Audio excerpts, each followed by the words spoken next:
Hello, and welcome to another edition of the Brooklyn Baby Podcast with me, your host, Charlene Sav. Happy Saturday, everyone. And I hope everyone had a wonderful, blessed, productive week. And today we're going to address the topic of career shifts, career change. Many times people are in careers and they just feel like, this is not what I want to do. And that's perfectly okay to not be okay with where you are working. So let's get into it.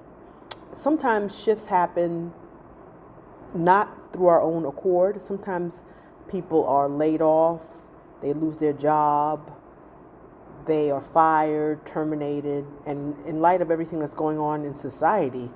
And it's ironic, I had this topic planned out before all these weird Trump, Elon Musk, Doge, new administration, federal employee firings, and all this bullshit. Let's call it what it is. So, how ironic and apropos that this is the topic that I'm talking about on this particular day.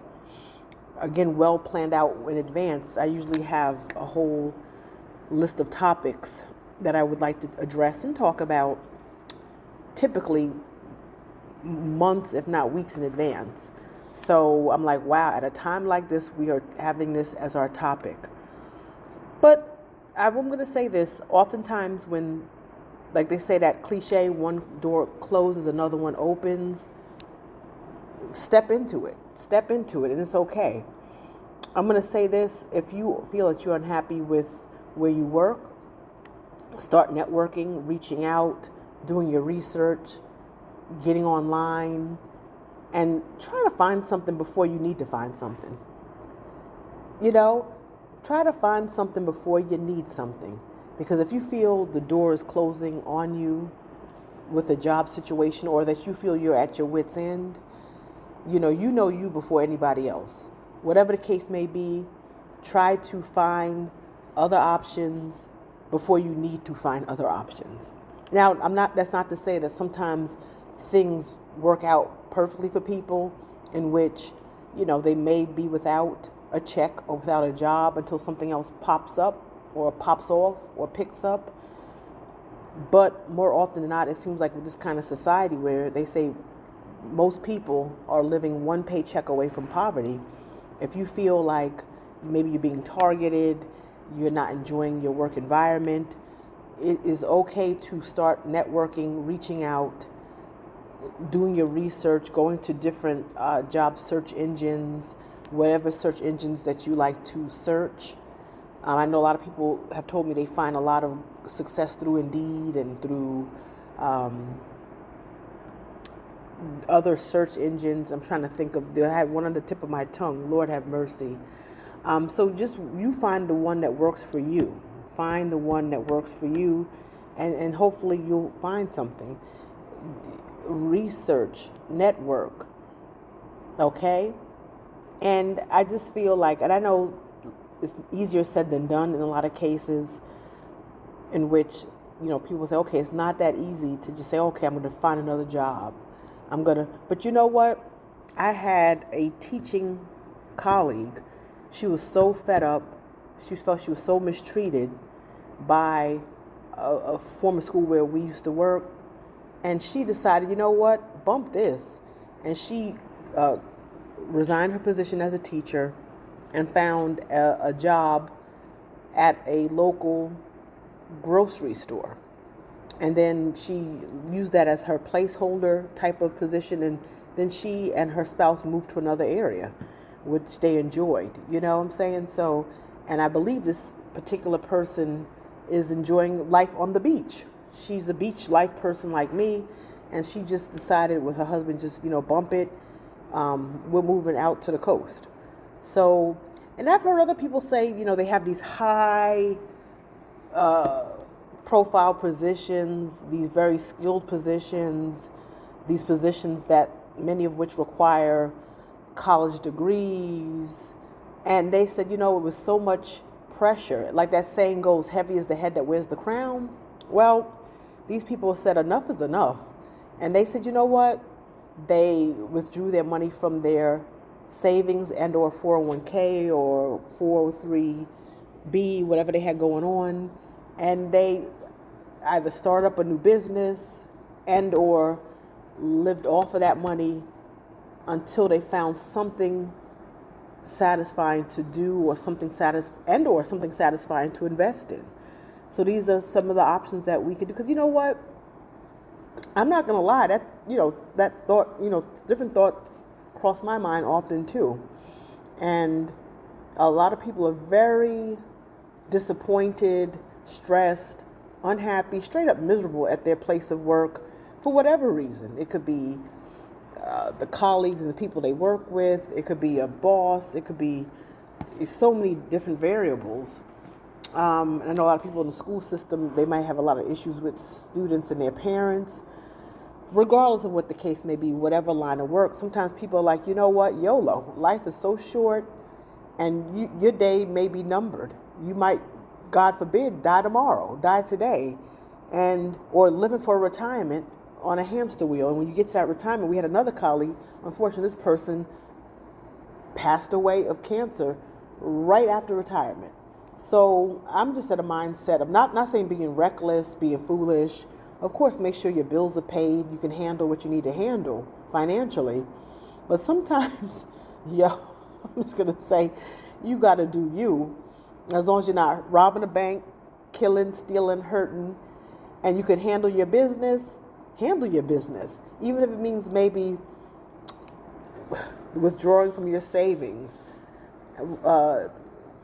hitting reset, taking maybe an FMLA, a pause from your place of employment, a sabbatical, or straight up resigning, and if you can handle your bills and you have some money to play around with, or even if you don't have money to play around with, maybe, I've heard, like I said, the cases I've told you about a few minutes ago, people withdrew from these positions, resigned, found something maybe not as high paying, but they found something that was like an easy, no-brainer job, a job that didn't require, it was chill jobs. And there's so many chill jobs out there. I've heard people say, I'm just going to deliver things. I'm just going to dog sit. I'm going to house sit. I'm going to, and if you have a little money to spend, just take some money to travel, to do me for a little while, and then, if need be, return back to the workforce. Not necessarily to the same job or the same line of work, but I guess my whole view of everything has changed. I've even seen people where maybe they've been forced out of a position through a layoff or whatever the case may be, and they were passionate about something, and they took some money out of some type of savings, and that money doubled, quadrupled, and just multiplied, and they're enjoying their lives being entrepreneurs.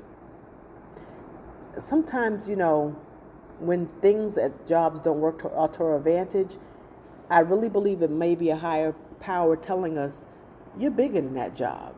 You deserve more than that job. Sometimes when things don't happen to our liking, the universe is saying, wake up. You're bigger than this. You're greater than this. You have more mental aptitude and mental capabilities to do more than what this shitty job is doing for you. So tap into your passions. Tap into what you want to do. Sometimes we got to take risks. Sometimes we have to take risks. And you might be surprised of your results. They may turn out much more favorable, much more likable than you could have ever imagined. And that's okay. It's okay. It seems like, correct me if I'm wrong, people, I know in my parents' generation, and a lot of people in generations ahead of mine, it seemed like people stayed at jobs and they could see retirement and just float through 30, 40 years at a job like my parents did, and then have a great retirement. I don't know what's going on in the universe, y'all, but it just seems like a lot of these jobs, they just make it so fucking hard to just make it to retirement. Excuse my language today, I'm just on one today, but they just make it so difficult. You have situations where people are not facing the same issues or situations. They're not under the microscope. They're not in the way of the radar. And it could be because of racial issues, gender issues, age issues. It could be a whole plethora of different reasons why some people can just be protected, padded, and coast through retirement. But you have other people, if they're not in the in crowd or not of the certain socioeconomic or of a certain gender or age or persuasion or race or ethnicity, they are held to a higher standard, a different standard. Now, I'm going to be honest. I'm going to keep it a buck, particularly in workplaces when people are African American or Latino American or Asian American or something other than Caucasian. Let's just call it what it is. And as I look at what's going on in society with a lot of mass firings and DEI being hirings being terminated, we always were told, things are different if you're not white. If you're not white, you got to work twice as hard. You have to be extra better than everyone. You got to do everything better. And that is true as an African American woman in this racist society. That is true. And then it's been compounded with the current second Trump administration and the extra racist sentiment with some extra racist sauce on top of it. This is really crazy. And I'm just looking, even in the school system, I'm seeing how some people can just have easier schedules, easier workloads, but then typically people of color, in a lot of cases, you are slammed with a lot of this, or slammed with a lot of this, given extra that, and you got to make backflips. You need to, and I think I heard Hakeem Jeffries make a reference to former Vice President Kamala Harris. She has to do a sprint in high heels. And that's how you feel sometimes being African American in society. You got to do backflips at your job. You have to run those sprints in high heels or stilettos. You have to be extraordinary, whereas mediocrity from Caucasians is okay. And you still get that pat in the back, that advancement, that cushy coated position. But if you're not Caucasian, you have to be twice as good, 3 times as good, work harder, have fire come out your ass. It's just amazing. It's just, so for those reasons, many people feel the need for career shifts, And I'm going to say something my dad said recently, and he commended a family member by saying, what, you were able to be your own entrepreneur, be your own boss, and not let this society dictate your purse string, not let this society determine how much you can make and how you make your money, and giving props to a family member who ventured onto entrepreneurship. So these kind of things we if you can do it and be your own boss, go for it. Go for it, go for it, go for it. It's such a blessing, entrepreneurship, doing stuff, making your own money on your own. And if you can do it, and I'm hearing a lot about these young entrepreneurs, go for it. Do it, because you only live once. You only live once. So that's all for now. Hopefully this gave you some inspiration.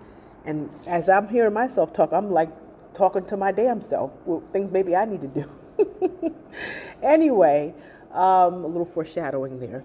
That's it for now. Have a wonderful, blessed week, and I will see you all next week. Bye.